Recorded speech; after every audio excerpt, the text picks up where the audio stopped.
స్వేచ్ఛాపూరిత శరీరము, అస్వేచ్ఛాపూరిత శరీరము అని శరీరములు రెండు రకాలు. మన శరీరము అస్వేచ్ఛతో కూడినది. మీరు ఎంత గెంజుకున్నా ఈ శరీరములో ఉన్నంత వరకు మనకి స్వేచ్ఛత లేదు. ఏమండోయ్ నా ప్రొఫెషను స్వేచ్ఛ అండి, ఒకళ్ళ కింద పనిచేయటం లేదండి అని ఎవడన్నా అంటే అది భ్రమ. ఉదాహరణకి నేనే ఉన్నాను, ఎక్కడ ఉద్యోగం చేయకుండా నాకు నేనే ఓ పీఠం పెట్టుకున్నాను, నేనే స్వేచ్ఛగా ఉన్నాను అనుకుంటే ఎక్కడ స్వేచ్ఛగా ఉంటాం? 6:30 నుంచి 8:30 దాకా ఉపన్యాసానికి అంగీకరించామంటే ఈ 2 గంటలు మీ దగ్గర బందీగా ఉన్నట్టే. నేను ఎక్కడ ఉంటుంది స్వేచ్ఛ? కుదరదు మనకి. ఈ భూమి మీద మనం స్వేచ్ఛగా ఎప్పుడు ఉంటాము అంటే కేవలం పరమేశ్వరుడి సన్నిధానంలో ఉన్నప్పుడు తప్ప తక్కిన వేళల్లో స్వేచ్ఛగా ఉండలేం. ఆయన సన్నిధానానికి వెడితే అది దివ్య శరీరం అవుతుంది కనుక అప్పుడు మాత్రమే మనకు నిజమైన స్వేచ్ఛ. ఇక్కడున్నంతకాలం ఆహారం కోసము, నిద్ర కోసము, సంపద కోసము, శాంతి కోసము, ఏదో ఒకదాని కోసం ఇతరుల మీద ఆధారపడకుండా ఉండలేం. అన్నం తినాలి, ఎవడో ఒకడు పెట్టాలి కదా. మంచినీళ్ళు కావాలి, ఎవరో ఒకరు ఇవ్వాలి కదా. అంతెందుకు, మనం లౌకిక ప్రపంచంలో ఇవాళ స్వతంత్ర ప్రవృత్తితో బతుకుతున్నాం అనుకున్న మనకు కూడా ఎక్కడ పడితే అక్కడ పార్కింగ్ చేసుకొని ఇస్తారా? ఎక్కడ పడితే అక్కడ తిరగనిస్తారా? గవర్నమెంట్ వారు మనకి ఏమంటున్నారు రోజు, నాయనా నువ్వు స్వతంత్ర భారత పౌరుడివి, ఈ స్వతంత్రానికి కూడా పరిమితులు ఉన్నాయి. ఏ అణు పరీక్షా కేంద్రంలోకి వెళ్ళనివరే పొరపాట్లు కూడా. కాబట్టి ఏ రకంగా చూసినా భూమి మీద పాంచభౌతిక శరీరంతో ఉన్న వాళ్ళంతా స్వేచ్ఛ లేని వారే. స్వేచ్ఛ ఉండాలంటే ప్రమథ గణాల్లోకి ఈశ్వరుడి దగ్గరికి వెళ్ళాలి. అలాంటి స్వేచ్ఛాపూరితమైన శరీరం పొందడానికి ఈశ్వరుణ్ణి ఆరాధించు అని చెబుతున్నది గరుడ పురాణం. గరుడ పురాణం 12,000 శ్లోకాలతో కూడిన అపూర్వ పురాణం. ఎందుకో తెలియదు కానీ కొంతకాలంగా మానవులలో అజ్ఞానం వల్ల కానీ, లేక ఏ పెద్దలో నూరిపోయడం వల్ల కానీ, ఇంకేదో భయం వల్ల కానీ, శరీరం విడిచిపెట్టే ప్రేతకాండం ఒకటి ఉండడం వల్ల కానీ గరుడ పురాణం అంటే భయం పట్టుకుంది. అసలు ఇళ్లలో ఉంచటం లేదు కొంతమంది. ఎవరైనా హరహర మహాదేవాన్ని వెళ్ళిపోయినప్పుడు మాత్రమే ఆ 11 రోజులు చదవడానికి ఏర్పాటు చేశాడు దీని అనమాట. భగవద్గీతని శ్మశానాల్లో పారాయణకు ఉపయోగించినట్టుగా కర్మగాలి. నిజానికి అవే యద్గృహే పూజితం నిత్యం గారుడం చ పురాణకం ధర్మమర్థం చ కామం చ మోక్షం చ లభతే నరక. ఏ ఇంటిలో నిత్యం గరుడ పురాణం పూజింపబడుతుందో, అంటే మీ ఇంట్లో చదివి వచ్చినా రాకపోయినా, సంస్కృతంతో సంబంధం ఉన్నా లేకపోయినా, ఏదో ఇంట్లో పరమేశ్వరలింగాన్ని పూజించినట్టే గరుడ పురాణం అనే ఒక పుస్తకాన్ని కూడా పెట్టుకుని ఒక పువ్వు పెట్టి 2 చేతులు జోడించి నమస్కారం చేస్తే చాలు. పూజితం యద్గృహే నిత్యం అన్నాడు. ఒకరోజు కాదు, ప్రతినిత్యం పొద్దుటే లేవగానే స్నానానంతరం కొంచెం విభూతి పెట్టుకుని గరుడ పురాణం అనే పుస్తకాన్ని పూజా మందిరంలో పెట్టి ఒక్క పువ్వు పెట్టి 2 చేతులు జోడించి భక్తితో, శ్రద్ధతో, అనురక్తితో నమస్కారం చెయ్యండి చాలు. ధర్మం, అర్థం, కామం, మోక్షం, ఈ 4 పురుషార్థములు వచ్చి తీరతాయి.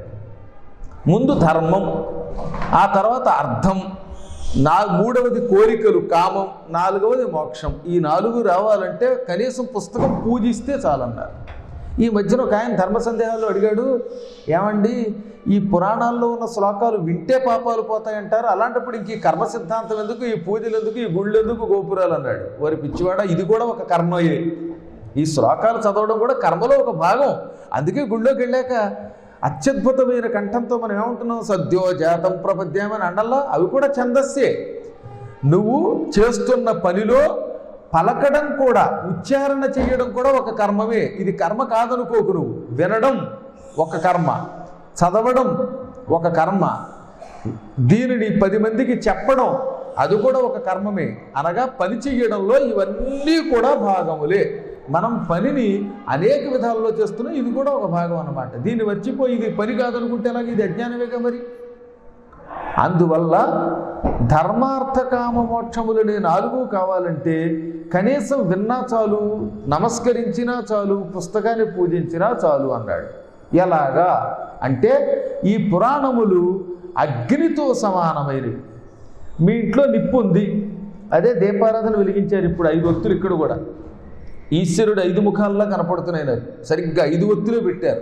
అక్కడ నాకు చాలా కాలం నుంచి ఆశ్చర్యం ఏమిటంటే, ఇక్కడ ఎప్పుడు దీపారాధన చేసినా ఏ గుళ్ళో లేని ఒక విచిత్రమైన నిజమైన శాస్త్రీయమైన ఒక శాస్త్ర సమ్మతమే కాదు, వేద సమ్మతము కూడా అయినటువంటి ఆచారం చూస్తున్నాను. మొన్న జనవరిలో కూడా ప్రవచనానికి వచ్చాను ఇక్కడ. అప్పుడు 5 ఒత్తులే వేశారు, ఇప్పుడు 5 ఒత్తులే వేశారు. లౌకికాచారంలో సాధ్యం త్రివర్తి సంయుక్తం వన్నినా యోజితం ప్రియం గృహాణ మంగళం దీపం త్రైలోక్య తిమిరాపహం. ముందు నెయ్యి పొయ్యాలి దీపారాధనకి. మన ఇళ్లల్లో దీపారాధన చేసేటప్పుడు ఒక దీపపు కుంది పెట్టి ఆ కుందిలో నెయ్యి పొయ్యాలి. నెయ్యి పోసాక సాధ్యం అన్నాడు, ముందు అది గుర్తుపెట్టుకోండి. ఒత్తులు వేసి నెయ్యి పోయకూడదు, ముందు నెయ్యే పొయ్యాలి. ఆ తర్వాత త్రివర్తి సంయుక్తం 3 ఒత్తులు వెయ్యి. సంయుక్తము అనడం ద్వారా 3 ఒత్తులు అక్కడ ఉంటే చాలు. అవి కలిపేసినా విడివిడిగా ఉన్నా కలిసి ఉన్నట్టే ఆ కుందిలో ఉంటే చాలు. ఆ తర్వాత ఏం చేయాలి? వన్నినా యోజితం, నిప్పు పెట్టుదానికి, అగ్నిని వెలిగించు అన్నాడు. అటువంటి మంగళ దీపం 3 లోకములలో ఉన్న తిమిరములను తొలగిస్తున్నది. అది నీకు ఎదురుగుండా పెడుతున్నాను, సేకరించుము. గృహాణ అంటే సేకరించుము, అది మంగళదీపం కనుక అని ఇంట్లో దీపారాధన వెలిగించేటప్పుడు ఈ శ్లోకం చదువుతాం. అదే ఈశ్వరాలయానికి వచ్చేసరికి ఈశ్వరాలయంలో 5 ఒత్తులు వెయ్యాలి అని వామకేశ్వర తంత్రంలో శివుడు పార్వతికి చెప్పాడు. పార్వతి, నా ఆలయంలో దీపారాధన చేసేటప్పుడు, నా ప్రాంగణంలో ఉపన్యాసాదులు జరుగుతున్నప్పుడు 5 ఒత్తులు ఉండాలి. సాధ్యం త్రివర్తి కాదు, పంచవర్తి సంయుక్తం అన్నమాట. చూసారా, మీరందరూ ఈ ఆలయంలో ఉండడం వల్ల, అత్యంత ప్రాచీనమైన శ్రీశైల మల్లికార్జున లింగ ప్రాంగణంలో ఉండడం వల్ల శాస్త్రాన్ని భగవంతుడే మీ చేత చేయించుకుంటున్నాడు. మీరు చదివి ఉండొచ్చు, లేక విని ఉండొచ్చు, లేక పరమేశ్వరుడే తనంత తాను సంకల్పంతో చేయొచ్చు. 5 ఒత్తులు వెలిగించారు. ఆ 5 ఒత్తులు ఈశ్వరుడు 5 ముఖాలు. ఆ 5 ముఖాల్లోనూ ఒక్కొక్క ముఖానికి 3 కళ్ళు ఉంటాయి. ఈశ్వరుడికి ఉన్న ప్రతి ముఖానికి కుడి కన్ను సూర్యుడు, ఎడమ కన్ను చంద్రుడు, 3వ కన్ను అగ్ని. సరిగ్గా 5 నేత్రాలలోనూ కూడా ఆ 5 అగ్నులు పంచాగ్నులు, పంచాగ్నిహోత్రాల మధ్యలో మనం ఉన్నట్టుగా ఆయన దర్శనమిస్తున్నాడు అనమాట. ఇది శాస్త్రం అన్నమాట. ఈ పంచాగ్ని స్వరూపము పురాణములలో ఉండడం వల్లే నిరంతరము దీపారాధన వెలిగించి పురాణమును ఆ ఆలయ ప్రాంగణంలో వింటే చాలు, ఆ పుస్తకాలు పెట్టుకుంటే చాలు. వేదవ్యాసుల వారు భూలోకంలో కలియుగంలో ఉన్న మానవులు తరించడం కోసమని వరుసగా మనకి మత్స్య, మార్కండేయ, భవిష్య, భాగవత, బ్రహ్మాండ, బ్రహ్మవైవర్త, వరాహ, వామన, వాయు, విష్ణు, అగ్ని, నారద, పద్మ, లింగ, గరుడ, కూర్మ, స్కాందములనే పేర్లతో 18 పురాణాలు ఇచ్చాడు.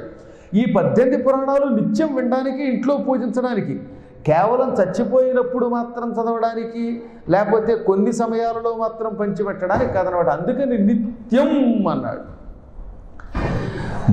ఈ గరుడ పురాణంలో ఒకప్పుడు దీనిని స్వయంగా విష్ణువు గరుత్మంతుడికి చెప్పాడు. ఇది శివరాత్రి మహిమతో మొదలవుతుంది. ఆశ్చర్యం చెప్పమంటారా? గరుడ పురాణం ప్రారంభమే శివరాత్రి మహిమతో.